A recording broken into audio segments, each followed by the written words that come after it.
Hello everyone, and welcome back to our channel. Today we're embarking on an extraordinary journey, diving deep into the waves of time and legend to explore one of the most enigmatic places on Earth. The lost city of Dwarka, the fabled kingdom of Lord Krishna. Is it just a myth, a story passed down through generations? Or does a real, tangible city lie beneath the Indian Ocean, not Arabian Sea? I don't know why people keep saying Arabian Sea again, it's the Indian Ocean. Let's find out together. The story begins with the epic Mahabharata. It tells us that after defeating his uncle Kansa, Krishna led his people, the Yadavas, west to escape constant attacks. On the coast of modern-day Gujarat, he established a magnificent fortified city, Dwarka. Descriptions paint a picture of a city planned with geometric precision, boasting grand palaces made of gold and precious stones, wide roads, and beautiful gardens. It was said to be a city of unparalleled wealth and splendor, a true paradise on earth, but the epic also tells of its tragic end. Following a curse and internal conflict, the city was reclaimed by the sea shortly after Krishna's departure from the mortal world. For centuries, this story was considered a beautiful piece of mythology. But what if there's more to it? This is where history and archaeology step in, turning myth into a thrilling investigation. The modern city of Dwarka, located on the western tip of the Saurashtra Peninsula, is home to the famous Dwarkadish temple, also known as Jagat Mandir. This temple, dedicated to Krishna, is a major pilgrimage site. But archaeologists have long wondered, could this be the site of the ancient city? Or is the real Dwarka somewhere else entirely? The search for the legendary city has been one of the most exciting quests in Indian archaeology. The breakthrough came in the 1980s. Thanks to the pioneering work of the legendary archaeologist Dr. S.R. Rawal, his team from the Marine Archaeology Unit of the National Institute of Oceanography began underwater explorations off the coast of modern Dwarka and the nearby island of Bet Dwarka. What they discovered was simply astounding. Beneath the waves, they found evidence of a submerged settlement. They uncovered massive stone structures, well-laid foundations, and large bastions that suggested a fortified city. These weren't just random rocks. They were clearly man-made, arranged in a way that pointed to sophisticated urban planning. Imagine the excitement of those divers, clearing away centuries of sand and silt to reveal the walls of a forgotten city. They found stone blocks that were expertly dressed and interlocked, a hallmark of Harappan-era construction techniques. This detail is crucial because it suggests the builders of this city were highly skilled engineers. The layout of the submerged structures seemed to correspond with ancient texts, which described Dwarka as a port city with multiple harbors and protective seawalls. The scale of these structures was immense, pointing to a settlement of great importance and power. It wasn't a small fishing village. It was a sprawling, well-defended metropolis. The artifacts they brought to the surface told an even more detailed story.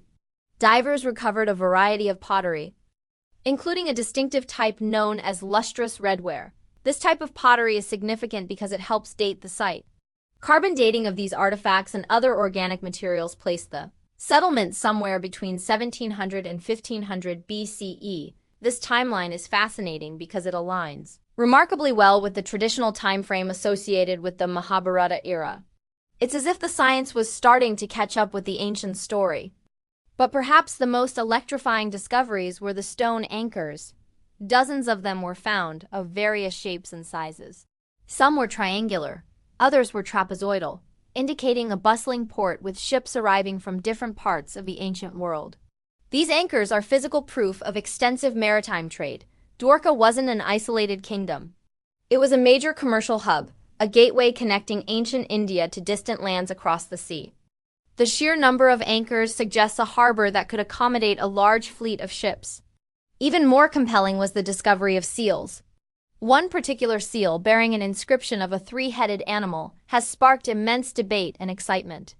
The inscription, believed to be in a late Harappan or post-Harappan script, is still being deciphered, but the imagery itself is powerful. It echoes descriptions of mythical creatures associated with the divine and royalty in ancient Indian lore. Could this have been an administrative seal used to stamp goods or authenticate documents in Krishna's kingdom? The possibility is tantalizing. Explorations also extended to the island of Bet Dwarka, a few kilometers off the coast. Ancient texts refer to Bet Dwarka as the personal resort or pleasure island of Krishna and his family. Here too, archaeologists found the remains of a protective wall over 500 meters long, dating back to the same period. They unearthed Harappan-era pottery and even a seal remarkably similar to those found in the Indus Valley civilization. This suggests a continuous cultural and historical link spanning thousands of years. The evidence from both Dwarka and Bet Dwarka paints a consistent picture: a thriving, advanced coastal civilization that existed right where the legends said it would. So, what does all of this mean? The archaeological findings provide strong corroborative evidence for the existence of a significant port city that was submerged by the sea. While archaeology cannot prove that Lord Krishna himself walked these streets, it confirms that the descriptions of Dwarka in the Mahabharata are not just poetic fantasy. They are likely rooted in the collective memory of a real, powerful city that was lost to the ocean. The story of Dwarka's submergence is no longer just a myth. It's a geological and historical event that we are just beginning to understand. Sea level rise, tectonic activity, or even a tsunami could have been responsible for the city's demise. The search for Dwarka is far from over. Modern technologies like sonar scanning and underwater robotics are allowing researchers to map the seabed with unprecedented detail, revealing more structures hidden beneath the sand. Each new discovery adds another piece to this incredible puzzle, bridging the gap between faith and fact, between scripture and science. The story of Dwarka is a powerful reminder that our ancient myths and epics often contain kernels of historical truth, waiting to be rediscovered. It shows us that beneath the surface of stories, there lies a history that is just as grand and fascinating. This journey into the depths is more than just an archaeological dig. It's a journey into the heart of Indian civilization. It connects us to a distant past and validates the rich tapestry of stories that have shaped culture and belief for millennia. The city of Dwarka, whether viewed through the lens of devotion or science, remains a symbol of splendor, resilience, and the eternal dance between creation and destruction. It's a lost city that has, in many ways, been found. Thank you so much for joining me on this deep dive into the archaeological wonders of Krishna's Dwarka. What do you think about these incredible discoveries? Let me know your thoughts in the comments below. If you enjoyed this journey into the past, please give this video a thumbs up and don't forget to subscribe to our channel for more amazing stories from history and mythology. We'll see you in the next one.